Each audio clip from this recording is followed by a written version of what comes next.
Welcome to Dinner with Dan, where we are sharing industry insights with leaders in the sport, entertainment, and events industry. I'm your host, Dan Donovan, founder and managing partner of Stratoscope. Thank you for joining us. Good evening. We're here tonight with Joe Coomer, Vice President, AMB Sports and Entertainment. Joe, thanks for joining us for Dinner with Dan. Thanks, Dan. So, AMB Sports and Entertainment, that's kind of a interesting acronym of titles. Yeah. What does it really mean? It's a big name, but it's the Atlanta Falcons, the Atlanta United, and Mercedes-Benz Stadium. It's the teams, the facilities, the training facilities. We've somehow figured out to get 28 hours out of a 24-hour day, working 400 days a year. So It's a big task. Arthur Blank's a phenomenal owner. I was just in a conversation, in fact, in DC, and I was with a patriot who happens to know Mr. Blank, and we were talking about what a phenomenal, development and what he's built with the Falcons and Atlanta United and Mercedes-Benz Stadium in this area. He's truly done a phenomenal job in both leagues with these two teams and the venues that you guys have. yeah, it's very exciting to work for an owner that understands the value of people. Having worked for a number of football teams and stadiums over the years, working for Arthur, it's his product, his people on and off the field, his product, his people working for him, and the ones we serve, our fans that come to the stadium. Yeah, it's a phenomenal story. Speaking of stories, tell us your story. You're here as the Vice President of AMB Sports and Entertainment. How did you get into this? Where did it start? Yeah, I'll be the first one to admit it's right place, right time. Started event security as a senior in high school, working concerts. And then as I got into college, working concerts and sporting events in Arizona. I was fortunate to work Phoenix Suns games, Arizona Diamondbacks, a lot of concerts at the venues in Arizona and festivals. But just after 4 or 5 years, seeing the landscape of things, like no one was really moving up in the world. Everyone got kind of like their spot. So I had to take a shot, and from Arizona at a very young age, moved to Indianapolis for a security contractor at the RCA Dome in Indiana Convention Center. I'd never been east of the Mississippi. Growing up out west, grew up in Kansas and Utah and Colorado and Arizona. So went out to Indianapolis with the Colts. We had a really young quarterback named Peyton Manning, and became the director of security of the RCA Dome in the Convention Center in 2001. And my very first event was on the heels of 9/11. So yeah, wake up, here it comes. The NFL canceled their first week 1 game. So week 2 after 9/11, our very first opponent, the Oakland Raiders. Like, why not? And this is the implementation of, probably pre 9/11, your gate security might have existed of a couple security guards, a couple cops, but mostly ticket takers. Here we go, we're gonna pat down 60,000 people. And to get a workforce together, we used 5 different security companies that night to get us started, and it had rained that night. Perfect. So it was everything. I remember coming in after the game into my office. My boss was sitting at my desk, and the desk was disheveled with folders and files everywhere. And he goes, "I just want you to know, you're not getting fired." And I was like, "Glad we're starting from there. Glad we're starting from there." Only can go up. You can only go up. Worked for a guy named Mike Fox, and some people know, but Mike's like, he goes, "Yeah, we can only improve from this." Our very next game was the Green Bay Packers. So again, a busy day, a lot of fans. We learned a lot, making strides, but that's where it started in Indianapolis. In 2007, I had an opportunity to come back to Phoenix, University of Phoenix Stadium, now State Farm Stadium, working for the building operator there. And in my time there, I really learned that, hey, I want to end up working for a team one day, and how do you do that, and where do you got to go? And I did not have a law enforcement background. I did not have a military background. So I went down an education focus, went to Grand Canyon University, just down the street from the stadium, got a degree in public safety and emergency management. Graduated, I think, 3rd or 4th in the class. And I think that was, with the experience and the education, that's like, now I'm ready to take that step. And in the summer of 2015, after numerous large events, I think at the time, State Farm Stadium or University of Phoenix Stadium, we were one of the busier stadiums on the calendar at the time, with different football teams and the BCS championship, Auburn, Oregon. And then we just knocked out a Super Bowl. We did the Pro Bowl week 1, and then we did the Super Bowl very next, Seahawks, Patriots. So like all the events experience was there, and got down to 2 brand new stadiums that were coming online, US Bank Stadium and Mercedes-Benz. And you and I had talks about, what's the best place to go, where to end up at. Right. And the way things worked out, coming to Atlanta and coming to Mercedes-Benz Stadium. I remember talking to my wife. I was like, hey, we got 2 choices here, Minnesota or Georgia. And she's from Minnesota. She's from Minnesota, yeah, right. as you know. Yeah. And I said, these are the 2. And she goes, I'll take Atlanta, Georgia. I said, really? I go, have you ever been to Atlanta? And she's like, well, I've been to Columbus, Georgia, where she went to basic training at. She goes, have you ever been to Minnesota in the wintertime? I said, fair, you win. It was a 5-minute conversation at best. And ended up coming out here in the summer. We moved in here in July of 2015. Coming from Arizona, which is hot. We've had our 110, 115 degree days. No, Georgia's hot. Georgia's a different hot. Right. We go to unload, like it's 88 degrees out, go to unload the truck with the movers, and I thought I'd been out in the sprinklers. Could not, like, what is going on with this humidity? I remember those days because, I was involved at the stadium before you ended up coming over here, so I knew the GM at the time, and I was pushing him to talk to you, and I wanted you to come because of the new building and because I knew you'd be working for the team versus going and working for another management company. But we also have a good friend, Patrick Talty, who was the guy then. You had a really tough decision. I did. It was harder to tell Patrick that I was not coming to Minnesota than it was to tell my current boss, Peter Sullivan, right. that I was like, I've got the next thing. Peter was very supportive. Once he knew that I was coming here with Arthur Blank and the Falcons and Mercedes-Benz Stadium, and especially in 2015, the concept of our stadium, the look, the design, the roof, it was kind of like, it was the next thing that everyone was like really trying to figure out. So he was very supportive of it, and then talking with Patrick definitely did not work out, but I knew it was important to maintain that relationship, and he's gone on from Minnesota now back to India is like full circle. Right. It is when we first met. Yeah. The kudos are that both buildings saw the expert that they had in front of them, and both worked hard to get you. Yeah. And I was excited about you coming to Atlanta because I had recently moved from Atlanta down to Florida and was working on the design for that building, and I used to tell people, and I'm sure I told you, if it looks anything like what the drawing suggested it was going to look like, it was going to be the best thing ever. Yeah. And I think it is. It's one of the top stadiums design-wise in the world. Yeah, there's nothing like it. You can't explain it, and I'm pretty sure they'll never build anything like it ever again. Well, maybe because of some of the challenges you had with that Just that roof. that design. Yeah, that design. It was a full year after we opened, and when we had the roof mechanized, and our first game we were able to have the roof open. That was a big task, and then we finished up the project. So yeah. But you've been involved in a couple of buildings that have some unique features. Mm-hmm. University of Phoenix Stadium, I think it was maybe the first, or at least the first in the U.S., where the whole turf field left the building. Yeah.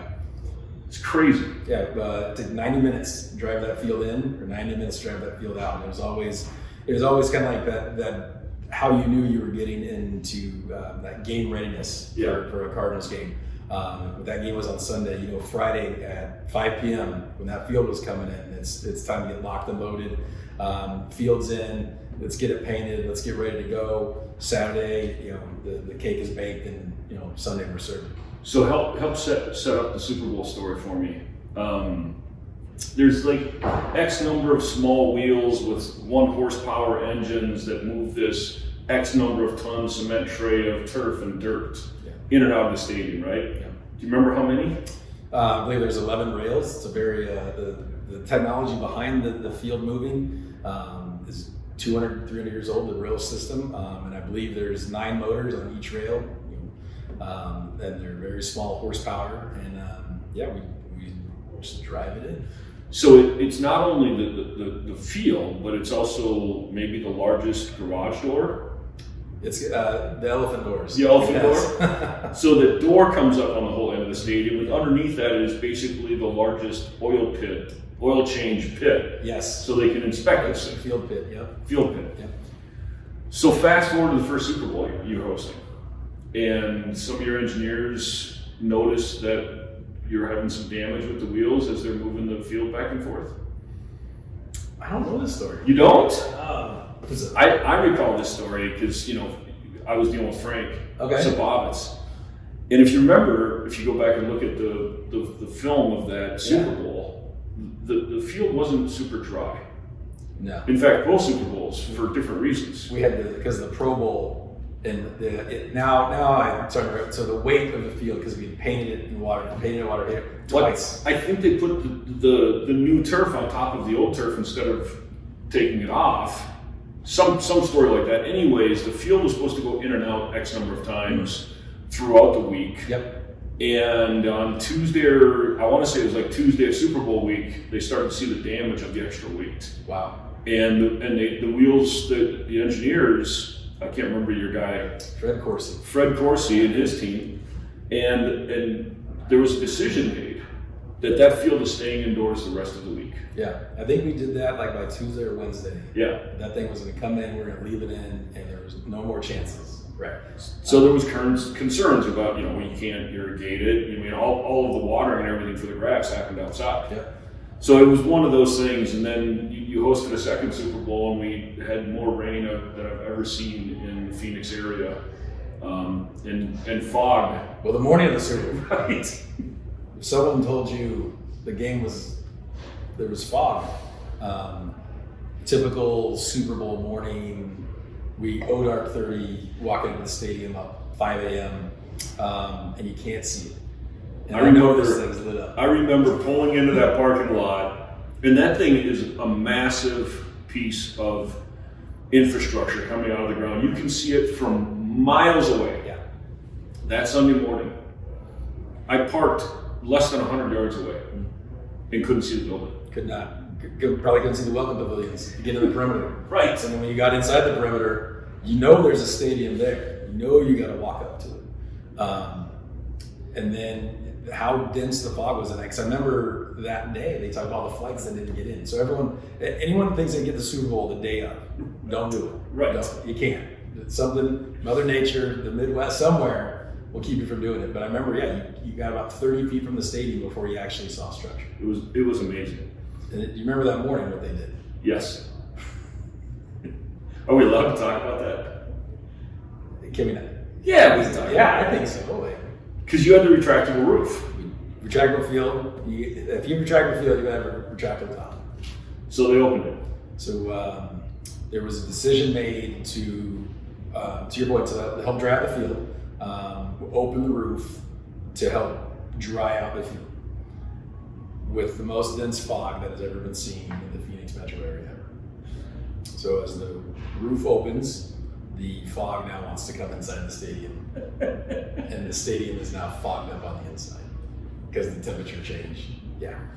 And once that roof, the way that this roof's designed is when the roof comes down, that energy stored from it going down is what pushes it back up. So there's no hey, let's partially put it down and put it you need the juice to put it back up. Yeah. So, I remember showing up and that situation occurring, and I had no idea about what was, the impact of that. Yeah. But they were still painted. Yeah. And the paint's not going to dry with all that moisture in the air. It definitely compounded the best intentions, right? The road to hell is paved with the best intentions. Yeah. Right. I understood the idea. of wanting to do it, and then the disadvantage of we did not have the ability to like reference when's the last time you had fog? Like never had fog like this before. So I understood like that you wanted that dry Arizona air, so that would help dry out the field, and did not happen. Right. That's the one where when you go back and look at the images from that Super Bowl, the players are wearing a little more pink than usual. They're definitely between the 30s. I think that's what it was, where the logos were. Right. Right. So when you got to Phoenix and you had the experience of Indy, and the security world had changed throughout those years. You referenced your first game in Indy was right after 9/11. Then you start getting into Phoenix was opened a year or so before you got there. Yeah. And so some of that infrastructure is in place, but you've been on the cutting edge of what technologies do we deploy to really make sure that we secure our perimeter and the posture. You had to make a lot of changes when you got to Phoenix.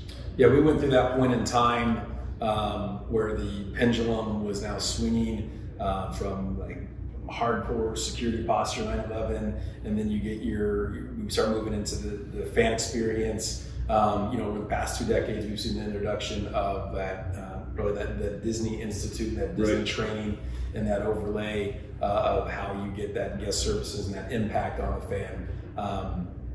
And probably in the mid 2000s was started the implementation of walkthrough magnetometers, and which product to use and which one's best. And we wanted to be there. We were fortunate with the NFL and the deals they'd made with the manufacturers to bring in all the different type of products. And for 3 days we worked with our contract security provider and our Glendale Police Department, and we had to get into a comfort level of what settings we wanted them to be at and how we could develop training. And the manufacturers sent us the units, and it was the term that we ended up using a lot is we ended up having a shootout. Right. And where are the weapons at on you? Where how many times through? Where did they alert at? How do we train a guard $10 an hour to overcome these different things? And how do you roll this out? And being in Arizona with the tailgating culture, with the great lawn, and then being West Coast, there's always the games before. So tailgating is a big part of that culture. So it's tailgate as much as you can till gates, and then you got to get everybody in. And it's all about making sure that everyone's in. You want to hear the call that the gates are clean before kickoff. Right. In Arizona. And difficult in that setup because you had tons of parking. So tailgating, 14,000 parking spaces. Yeah, I mean tailgating was very easy to do at that facility. A little different than here in Atlanta. Right. You brought up Glendale PD, and I always thought in the work that I did with you with Stadium or came with the NFL and the Super Bowls, I always thought you had a great relationship. You had built a really strong relationship with Glendale PD. But then you had a international soccer match, and maybe had some federal authorities involved in trying to find a particular subject. We did. We hosted a Mexico soccer game, and that morning of the game, one of the federal agencies. I gotta back up. No, there's the morning of the game, and those soccer games are very much walk-up day of purchases because of the fan base. Yeah. Right. It's very cash and go. You have those games on Saturdays. And that morning we expected our walk-up to be about 20,000. Well, that morning one of these agencies was tracking an individual or 2 individuals in the area, and they did not announce their presence in the area. And this federal agency went to make a stop on the people they were looking for, and ended up tracking down the 2, and then 2 people fled and hid over at the entertainment district, and the feds were calling in local assets by the dozens. So police cars and fire trucks and buses, right? So this is like 2005, 2006. So this is the first time like social media is now impacting our event, because on social media it turns into this federal agency is rounding up illegals in the area, and they're using the stadium as their host position. Your very guests are thinking they're coming to get us. Yes. And it wasn't the intention. They're going after a real bad guy. They had a real bad guy that they had kind of locked down in a place, and they wanted to get him out of there. But the resources needed to get him was a show of force, unlike we've seen, except for a Super Bowl. Right. So with all these police cars and buses, and we started to see on Twitter, like, there's a roundup going on at the stadium, and we had to overcome that with our comms folks. We're like, you have to put out a Twitter statement. They're, well, what's that? Right? We're like, it's like a media release, but you do it on Twitter. Oh, okay. And this is the day and age of like MySpace and Facebook. It's all very new, and that was our first our toe in, is that we had to say, hey, no, game is being played. The teams are going to be here, excited to have our fans come to the venue. It's always a challenging conversation about when to make that public statement. We advanced, right? But I can remember those days, even through just a few years ago, the idea of that proactive communication to let people know versus, waiting until it's a problem and making that communication. Yeah. It's a real challenge. So you leave there. We talked about you coming here to Atlanta, and I just did an episode with Adam Stockwell, and it was a very similar situation where we were working with your architect and project management team, et cetera, on a lot of the security technologies, the design stuff. And you came on board, and you were able to dive right into some of the things that you really wanted. Talk about a little bit of going through the design process of a brand new building. And you had a healthy budget, and trying to figure out what technologies do you really want and need, and what process you went through to vet those technologies. No, I mean, at the time, so before that last Arizona Super Bowl, your team came in, and we did a rather large targeted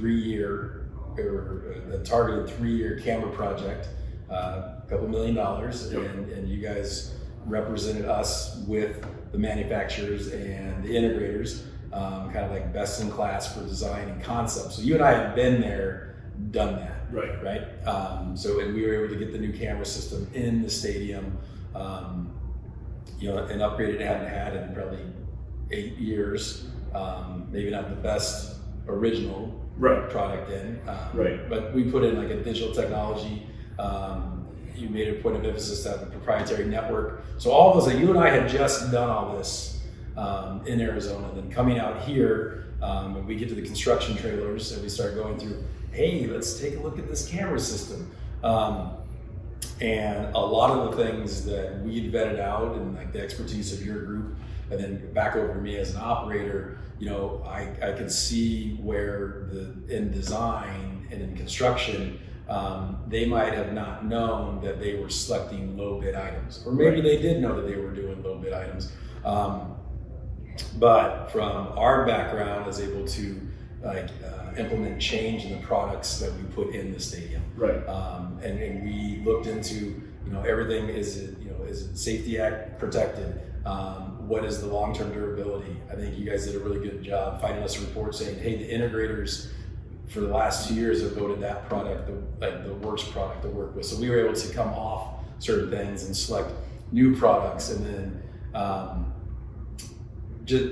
just the ability to leverage what we had just previously done and having access to that data to go back to our owner and our team saying, hey, we need to pivot, we need to go this route on the implementation, and we were able to change like the landscape of our camera system. The biggest difference back when we did it in Phoenix, it was our team, yourself, and your leadership. And we were able to be very streamlined in decision making and figure out what the best solution was. When we get into these new builds, there's a lot more chefs in that kitchen. And as well as the opportunity for the team to take on a partner who's going to write a check to help with the cost of that technology. Kind of talk about that difference. You know, it was far more challenging here because of the number of chefs that were in the kitchen. Yeah, I believe our stadium was over $1 billion of sponsorship goes into that building. We're the first one to get in that space, which means we need to make good on a number of those deals. We want to make sure that our partners are getting kind of the first opportunity when we want a new product, and in the security space, especially the technology space, making sure that they've got opportunity to see what our ask is and then evaluate their products in comparison to maybe some other products that we've already been looking at. Right.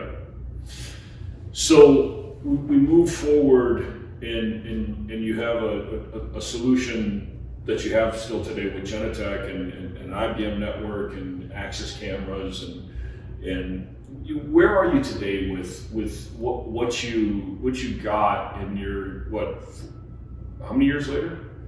5 years. We're 5 years in. You know, what would you advise? What would you have done differently if you could have? If I would have liked to get hired probably a year earlier, right? I think what we missed out on is the way the network was designed in the building, and the system kind of dictated to us, kind of like our EMS platform, and from there, like that solution integration. And just because of how unique our partners were, maybe we didn't get a chance for that final commissioning on the back end. So, right. But we're deploying over 750 cameras in the stadium, over 1,000 views. So at any given time, we know that we've got part of that fleet is out of commission, and it's going to be an ongoing maintenance because all of our cameras are intentional. It wasn't just It wasn't just like, hey, we're going to put a camera up every 20 feet. Right. We're intentionally making sure that we've got a full racetrack view of all the concourses, that we can see all the staircases, we can see all the exits, we can see all the seating bowls. So all of our, so when we lose that camera or two, it's always that time when you need to go back and review something. Whenever you kick in your forensics, be like, I want to go back and look at that fight. Oh, that camera was down. It always, out of 700 cameras, that's the one camera. Right.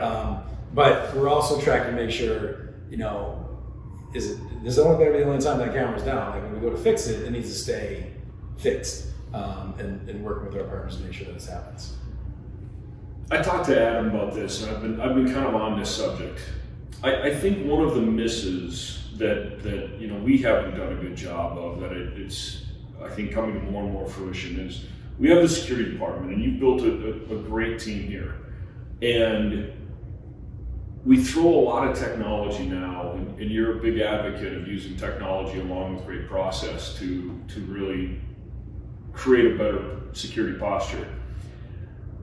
I don't think that we've done a great job with providing the security team with the security technology experts to really maximize that technology. You've got a great IT department, but they're focused on making sure the corporate IT is working, and there's always a conflict and a challenge. I'd like your opinion or your perspective. With all that technology, should you have somebody in your team that is just focused on security technology? I think you and I see this a lot. Someone has an idea / product, and it can do everything. Yep. Does this, whiz bang that, 5G this, it can do all these different things. And you and I are looking at it like, no, I need it to can it do this? And then once it's really good at doing this, can I start plussing these things up? Right. And I think that's probably kind of a miss with a lot of security products. It was designed for someone specifically, and then they realize, hey, we can make this for a lot of different folks. And then they lose touch with why they actually really built it. And I've done that with a number of products over time, either with incident tracking software, where the original product came out, or over time, we've matured in our processes and the information that we need. We still need the basic, but we still need to plus up. And that product was not changing. That product, it is what it is, and this is what we are. All right, great. We're now leaving you, and we're going over to someone that will listen to us. And not just in incident tracking, but you see it in cameras, you see it in EMS, you see it in the way we do screening, and the products we use for screening is someone's going to listen to the operators. We needed to do this, and this, and not it can do all these other things, because 90% of those things I probably don't even need. Right. And you hear like buzzwords attached to products, like the word analytics. It's got analytics. What does that mean? Moose? What is it? It's a moose. It's like the camera's smart enough to know that's a moose walking across. I'm like, no, it sees a change in pixelation. Right. It does not know it's a moose. You did not teach it it's a moose. So it's sometimes, and we've heard vendors talk about, if you just change your procedure or your process, our technology will be better for you. It's like, no. The technology needs to fit our operation. Well, it's not just technology, it's process. I think we had a conversation with some professional security folks not too long ago, and they believed that their process was better when it is not. The product, trust the product. Yeah. And stop with your people process. Right.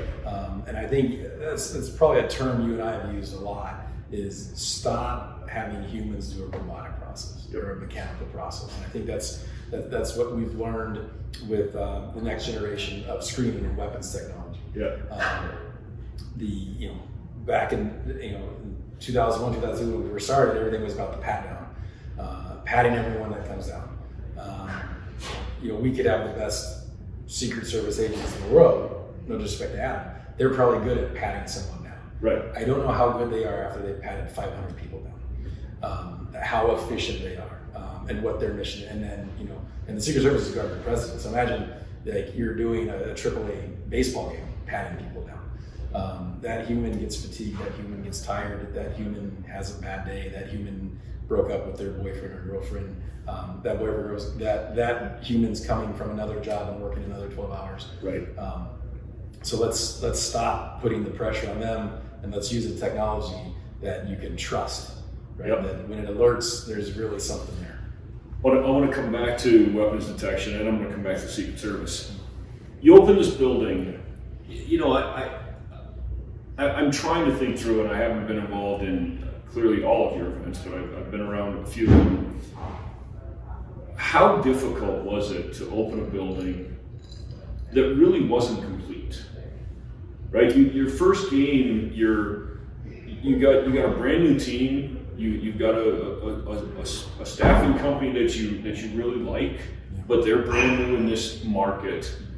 You've got a events team that's brand new. Like, everything's brand new. And I think, I can't remember if it was the first event, but I remember being here for Alabama FSU.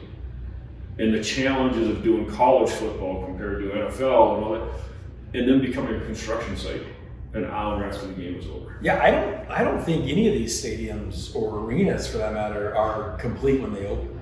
I think I learned that a long time ago, either in Dallas when they opened, and they were still doing punch list items, right. And then construction teams coming in, and we spent some time with some other stadiums that had recently opened, and talking with MetLife and Lucas Oil Stadium, and even Arizona. Like, you're not actually done with the job, so your construction folks they're going to hang around for a little while. Little do we know that our construction project was going to last for a whole year, right? As we finish things out. So all of our front of house amenities, all that stuff's in place. It was a matter of managing the contractors and the construction team while we were doing these events and while the stadium's being programmed.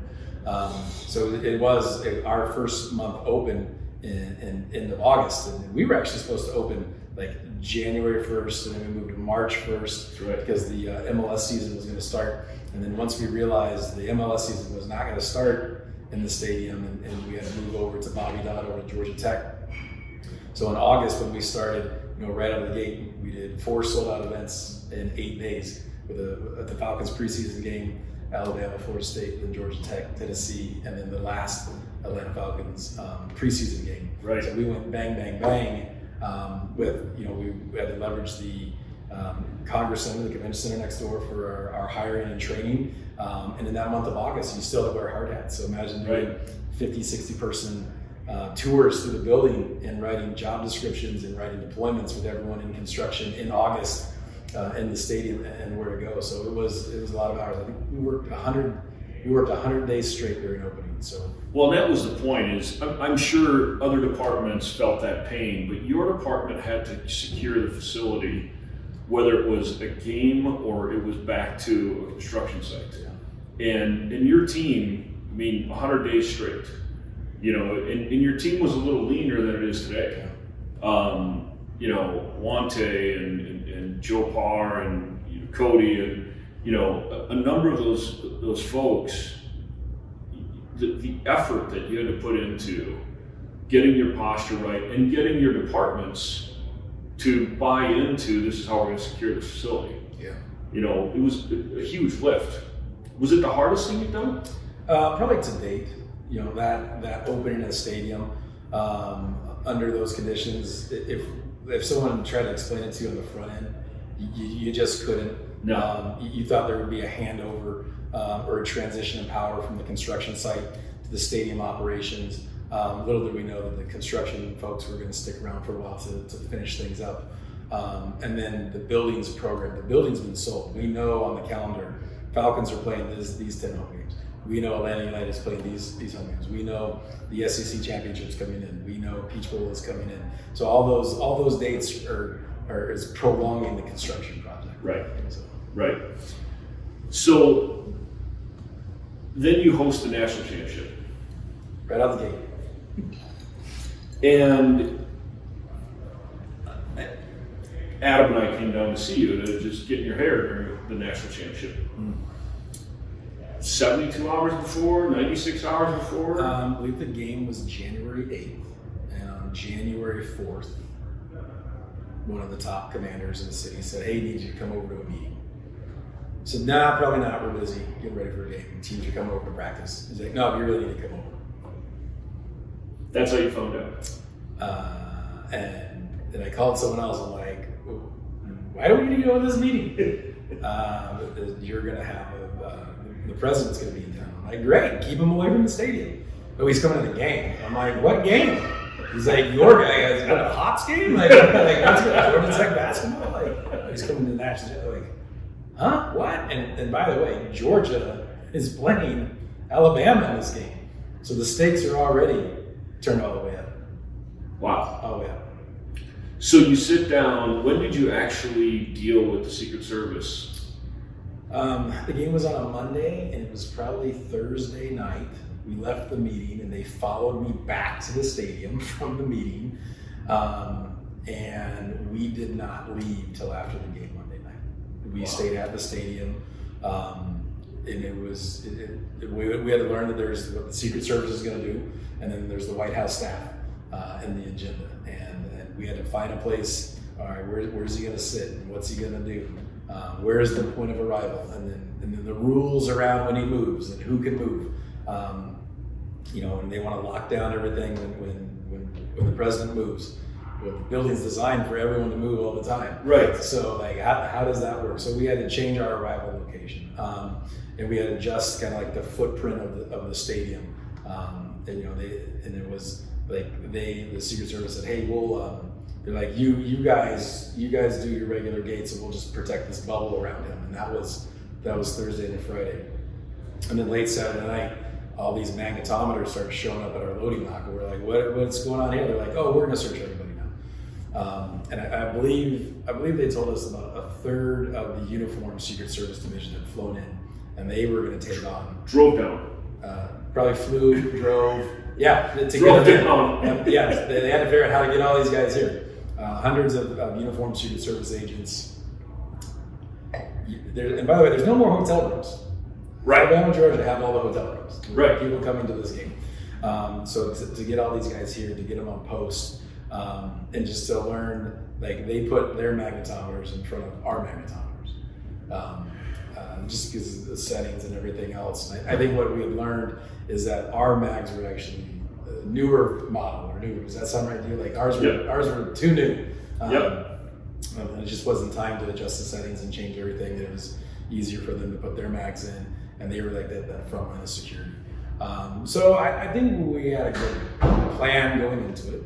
And then Mother Nature played a role. I think we dropped I think we dropped it 30 degrees. Yeah. I think we added some rain. Right. And then there was the timeline of his arrival into the city and then his movement to the stadium. So when they told you we're going to shut down your second largest entry for his motorcade to come up the sidewalk, like what went through your mind? Yeah, so we had to pick the lesser of two evils. It was either he comes and crosses our main gate to come to a certain entry point, or he's going to come to a loading dock, and if he comes to the loading dock to go to where his suite was, we were going to have to tell a certain team with a certain coach, you need to stay in your locker room for the next X amount of minutes. Right.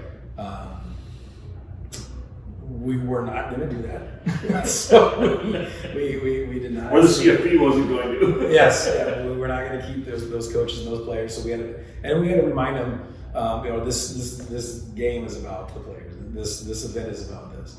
And I think that's one of the things the Secret Service said. The most events that they work with the president, it's the president's event. Yeah. This was the first time that this president had gone to a sporting event at that time. I think it was the first time the president had been to a championship game post 9/11.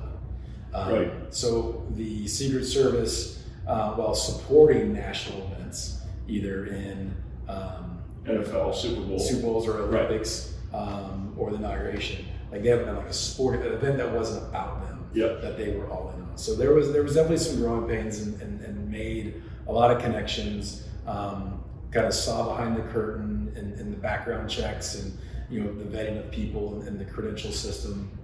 And just the technology like they deploy in the stadium. Yeah. And then some of the things that we had to take away from the game, some game elements. I think we worked with a group, Michael Fuhrer and his group for kind of like that post-game celebration. Well, one of the things that they had done was a large concussion that goes off every time there's a touchdown. Right. I'll just say that concussion went off on the first touchdown only. That went off. As I think Georgia might have scored the first touchdown, and that concussion went off on the roof, and the Overwatch teams were up in the catwalks, and then all the guys on the ground. We were told by no certain means necessary that thing's going to go off. We're done with that. No more celebrating touchdowns. It was fantastic. I remember walking around, arriving that morning and walking around the building that I knew the building pretty well, and seeing that show of force and the deploying of their security posture on the perimeter, and it was very interesting to see the amount of resource they throw at it. It very professionally done. It's challenging for where we sit, to sit and see the inconvenience for those 70,000 fans in that weather. Yeah. But you understand their mission, and it's hard to balance. We've always been in the business of the 70,000 versus the one. Yeah. They're in the business of the one. Of just the one, and they've got certain laws that back what they do. Yep. Certain permissions. Yeah. And then I think the biggest curveball tonight is they jumped the timeline by an hour. Right. So we had asked, they gave us the time he lands, and then X amount of time out, and then once he's 15 minutes out, we'll close the gate, we'll push everyone in the building, arrival will come in, and for whatever reason they closed the gate and 60 minutes early, and it rerouted fans around the building. I can say with certainty that all the fans were in the stadium by the time we got to kickoff. Right. But that was a long night. Yeah. So where I said we came back to Secret Service. You've been a leader in this weapons detection conversation, and you and I've been to Vegas at IFC West a number of times, looking at the latest and greatest technologies and what should we be considering and not. In that particular March of 2019, I took you and Adam and the guys from the Raiders and our friends from Salesforce up to see this particular technology from Evolve. You adopted, you put it through its paces. We came and did a beta, but You adopted before anybody else did. How did you get there? Yeah, well, the thing about our stadium is that our owner pushes us, and the term is there's no finish line. And we were one of the first to go ticketless in that digital age. Cashless. In 2017, we made the transition, and we said we're going ticketless. Yeah. Like, we need to stop with the paper transactions, stop dealing with the mom that's upset that bought the photocopied printed home ticket to go to the concert. Like, let's get to the digital age. And like right out of the gate, we were doing 40,000 digital ticket scans when the next biggest event was only doing 12,000. So across Ticketmaster's, federated, across their landscape, we were doing 3x what everyone else is doing. So we jumped in on ticketless, and then we said, let's do cashless. And we went there really quick, and we got a lot of, and by the way, we have the fan-friendly pricing too, which a lot of people are. Forgot to mention that. Yeah, people don't like that model either, but it's been 3x everywhere we go in the fan satisfaction. Our owner was like, hey, I'll take that on. So we pushed into the ticketless, and we got into the cashless space. So now it's, all right, what's the next pain point? We take our verbatims and our surveys and our fan survey scores, and getting into the stadium. I wish I could just get into the stadium quicker. And so frictionless really put us on the doorstep, and we saw Evolve for the first time. And as you met my guys, they weren't having it at all. Like they said, no, I don't like it. It didn't alert this. It didn't alert that. What are we looking for? Two of your guys in particular. Very much so. Very much so. And it made us really go back and look at our data of what were we actually finding versus what was being divested. Right. And then we had to go look at, you've heard the story a million times, like, oh, Grandpa's pocket knife. Did you actually find it, or did Grandpa give it to you? Right. And then there's the negative interaction with Grandpa. And then, by the way, is Grandpa's pocket knife is the same size as the shredded steak knife in my clubs. Right. And then, does it matter if you brought in the knife, or do you just go down to the club to get the knife? So once we accepted a lot of those things, and I think, and we saw the bombing in France at the soccer game, and then you and I were in Manchester. Once you started seeing the attack profile, the attack is now on the masses that are not clean. Is we call them the red before they go in the green, or the dirty crowd. We want to make it about, we want to get from red to green. We want to get the masses in quick. We want gate operations. So gate operations, if Grandpa's pocket knife is a problem inside the stadium, that's field operations, we'll deal with that. On the inside of the building, that's what we're paying all these different assets for to deal with these things. So the emphasis at the gate is how do we get them in fast, and how do we get them in safely? And we believed at the time that Evolve was that technology to do it. And we did put it through the spaces. We brought it out to the venue in late 2019. And back to like our shootout, we lined Evolve technology up with the traditional technology, and we got our police chief, Chief Crew Chief from the Georgia Congress Center, and he said it's got to perform like for like, and it did not. Right? The first time through, we made a kill no kill decision, and we did not like the results we wanted. We had a doubleheader weekend. We did not deploy for that Saturday event. Evolve being the good partners they are, they said, hey, we think we've identified the areas of concern. We've done some changes. So after that Saturday event, we said, all right, let's set it all up again, and we did it, and then it did perform as good or better, right? And then we did deploy the technology for that game on Sunday. And I think what the winner there is the fan feedback scores. I remember. Off the chart. Our arrival score. Well, not just the score. I remember the fans just high-fiving the security staff and the people that were around observing at what a great experience it was. Yeah, the fans were saying this is the Arthur treatment. Like that's how they felt when they walked through Evolve, and they kept their phone, they kept their keys, they kept their items on them, and we were able to process people through seamlessly right through the ticketing. But you also tested it in great details. You brought out, Rick Wirtz and his team to red team us and do that. And we've come a long way with the ConOp, with all of these new weapons detection systems, whether it's Evolve or Chea's Open Gate, and we haven't quite gotten there with Patriot One, but I think there's a number of good products out there. But you've been on the forefront, and you've pushed the league to accept these different technologies. What's next? Where do you go from here? You've got great law enforcement support here with Chief Carucci, GBI. I mean, I love seeing those guys out on the big buffer zone. Yeah. Given that presence, what's next for you?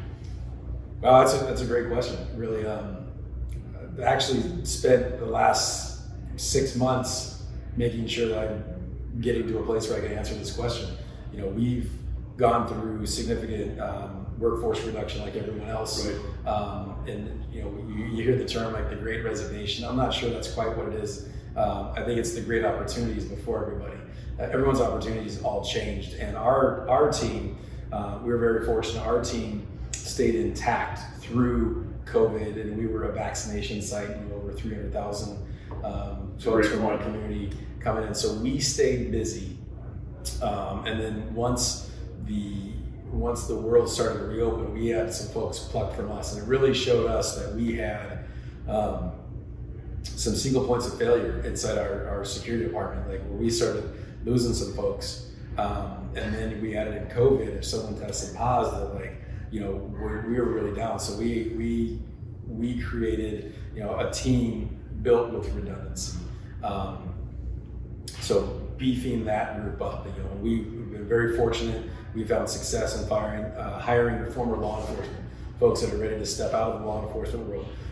And these aren't folks that are waiting to retire. These are next career type folks. Right. Law enforcement 10 to 15 years, and they want to be involved. And we've been successful in finding those folks in the military. So we've been replenishing kind of like the pool, because we also know that we are the organ donor for the industry. Right. In a couple of different areas where other professional teams will come in and they'll want folks coming. Yeah, it's Jim and I talked about this on the episode I did with Jim Mercurio.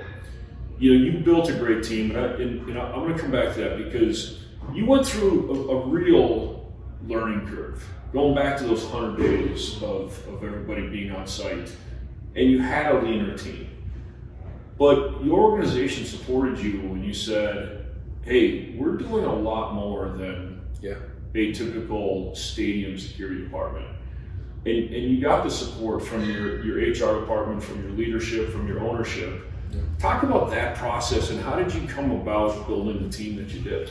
Yeah, we saw in that 100 days, and I watched a person that makes a $100,000 salary push back from a meeting, get up and walk away. And I called him. I said, "Hey man, you coming back to the meeting?" He's like, "I'm getting on a plane. I'm leaving. I quit. Done." I've hit burnout. I've hit a fatigue level. A key person. A friend. A top tier personality that made everything work. And that was kind of the wake up call. I knew we were tired, and I knew when someone would ask you, "Hey, are you all right?" And there was that hesitation. Right. Man, am I all right? I don't know. Wow. And that was kind of the tipping point for us. So we were able to go back to the drawing board, and we said, hey, these number of events, we did not get the staffing model right? We thought this was football with soccer. It's actually sprinkle in a few concerts. It's football, soccer. It's 80,000 person Garth Brooks, and then the tidal wave of all the private events that come in there, the dinner functions, the meal functions, the corporate Christmas parties. That's just it was another day on the calendar, and the relief wasn't there. So we were able to, and in 2018, I'll call it, we kind of right-sized for the moment, which we thought was the moment. And then in 2020, with COVID and with folks resigning, and you talked about having that one security tech expert, you actually need three, and you got to spread around. You need it at different levels, either at a coordinator and a manager and a director level, that they need to understand the technology being deployed. And then with us, we're in multiple areas and multiple spaces. We're at the training facilities, we're with the teams, and there's certain protocols in place there, and there's certain requirements by the leagues and monitoring practice, right? And there's and then with COVID, with access control, and then with COVID, with testing. So and then when you lock down those buildings, where security is a shared service, so there's an expectation that you kind of float between where you're needed. But when COVID hit, you had to lock down those sites, and there was no more sharing at that time. So in 2021, we went back and we said, hey, to make us well-rounded here, and to give us this, to give us the ability to cover and give us the ability to survive when a couple folks get picked off, we need to plus up again. So it was really going back and demonstrating what we needed. And then there's work-life balance, and that I think that term is getting somewhat distorted nowadays. And balance, all folks tell me like, hey, balance is, hey, it's Friday night, I'm going out for drinks because I worked 4 days in a row. No, that's a choice. That's not balance. Like, your balance needs to be like when you work and then you balance it out on the end. But that folks were finding like working for pro sports isn't the big sexy that it used to be. It used to be, if you were in sports, that means you were at the game. You were there. Nowadays, through technology, I can record the game on my DVR. I can watch the game on my phone. All these things didn't exist 20 years ago. So being at the game was so important, where now it's not. There's so much content to be devoured out there that I don't need to be there anymore. And with your ownership, we're a very incestuous industry, right? You become a GM because you were an X, a Y, and a Z, and you put in your nights and weekends hours, and then you become a GM. Your organization is a little different, and it probably there are times when maybe even you raise an eyebrow because Mr. Blank or whoever brought in guys from well outside of the sport and entertainment industry. And I've gotten to know Dietmar a little bit, and talk about that a little bit, bringing in corporate experts that come in and say, I'm going to put more of a business model of how we run this building. Yeah, it's somewhat unheard of, especially my prior venues, either in Indy at the RCA Dome Convention Center. Mike Fox, Peter Sullivan, they grew up in this industry. Industry warhorses, right? They've been there, done that. And then coming out to Atlanta, I'm one of the best GMs ever, Carl Atkins, right here at the Georgia Dome. Arthur brought in Steve Cannon from Mercedes-Benz North America, president. I forgot Steve. We're like, what? Huh? Are we building cars in Mercedes? What kind of deal did you guys make here? We're making cars. He brought in like a business sense, and really brought in a true marketing sense. Where Arthur wanted to expand and not just make it about, is it the play on the field, and are the stadiums just doing what other stadiums are doing? How do I push that envelope? And then bringing in a Fortune 100 CEO, and then kind of doubling down on it with bringing in Dietmar Exler. And with Dietmar, he's the first one to tell you he's not an expert in stadiums, but that guy, his first month here, he stood behind the counter in the concession stand. He went out and worked the gate and was telling fans, hey, that bag's too big to come in. He went and worked the aisle at 126 and checked tickets. Like, he wanted to know what he was talking about. And I give him a lot of credit. He did something the first 90 days that, by kind of like, the stadium does not have a GM. He's kind of the default GM, the way we all report to him. That he rolled his sleeves up and he got behind the counter. I remember one of his first months, 3 o'clock in the morning, he's painting the field during a turnover. So he understands what it's like to go through when the building, that building never sleeps, and now he knows it. So to his credit, his ability to manage people. And this is a person that has his law license in New York, and he's an accountant by trade, and now running that stadium is almost his part-time job, as he's also running the family office forever. You and I spoke, and we talked about how you turned the stadium into a vaccination site. And really put operators in charge of getting the vaccination process more streamlined and thorough. And it started with the local law enforcement community and then the public. And I remember having a conversation with you about how is that going to happen? And who's paying for all that? Yeah. And if I'm not mistaken, Mr. Blank again made it really easy for you to keep your staff and keep them working and make that happen. We did. We worked with our local emergency management group here. So Matt Kalmeyer from Fulton County, Fulton Atlanta Emergency Management, and we were on the forefront of like when the vaccination rolled out. We started January 4th for public safety only. He said, let's do 3 days a week, 75 people a day, 3 days a week. That was on Monday. It's hardly worth opening the doors.